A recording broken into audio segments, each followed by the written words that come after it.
Singh, who is the Managing Director as well as the Chief Executive Officer of the company. Thank you, Mr. Singh, for taking the time.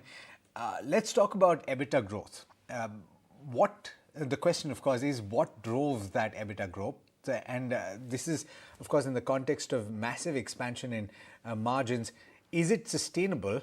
And what have the revenue drivers during the quarter been?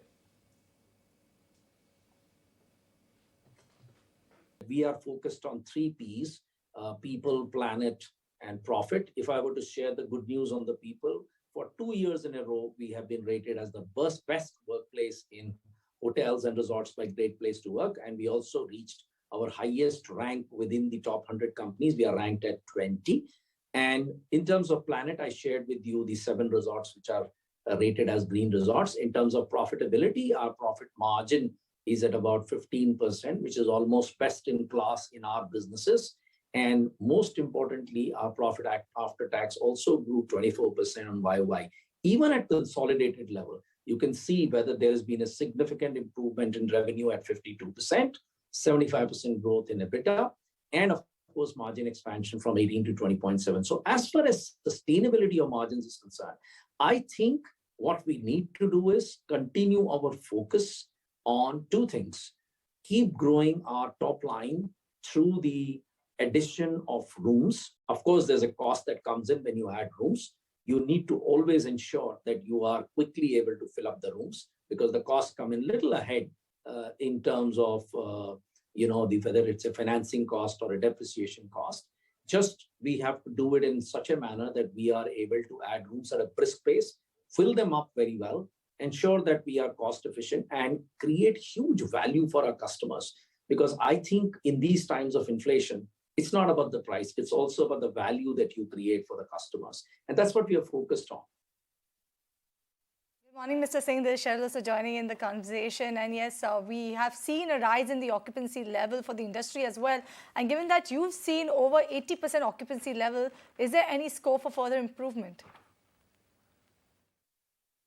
Yeah. So occupancy for us is a very important metric. And as you know that we have about 270,000 members. And when they come to holiday, they pay their annual fee, which also helps us in our annuity income with regards to annual fee. They come and spend money at the resorts, and therefore our resort income grows, which is what happened in this quarter. So I think if I look at this quarter, we are definitely above 80%. If I were to look at it, 82% we have already achieved in July. August, September is even looking better. So we could be around 83, 84% for the quarter. And by the way, I just wanted to mention one more thing. The cyclical part of our business is almost over. There is no cyclical pattern that we notice now. People are holidaying on almost all the months that I see. Minor variations. Of course, October, November, December is going to be another big quarter in terms of occupancies. And the best part is that we are adding rooms and resorts, and yet we are able to fill them. And to my mind, that is what shows the strength of the business. Because if you are adding rooms and resorts, and if you are able to continuously fill them up, then you are on an absolutely good trajectory. And that is what we are focused on. And even in terms of member additions, we had very healthy member additions at 3,807. Most importantly, almost very large percentage of these members came with very high down payment. And therefore, you may have noticed our average unit realization almost doubled. Okay, Mr. Singh, I take that point. But in terms of capacity, what have been the resort additions domestically as well as internationally? And what are the capex plans for the year? Any acquisitions that you've lined up? As far as our resort additions are concerned, we have a 200 crore project going on in Kandaghat near Shimla. It's an expansion of an existing resort. We are likely to break ground in this quarter in Ganpati Phule, which is going to be a very beautiful seaside resort that will entail an investment of about 250 crores. We are waiting for just very last few approvals left for us to go ahead and break the ground. So these will be 2 big mega expansions that are going on. In addition, we will be doing expansions of our existing resorts in Pondicherry with about 60 rooms. That will be investment of about 60, 70 crores.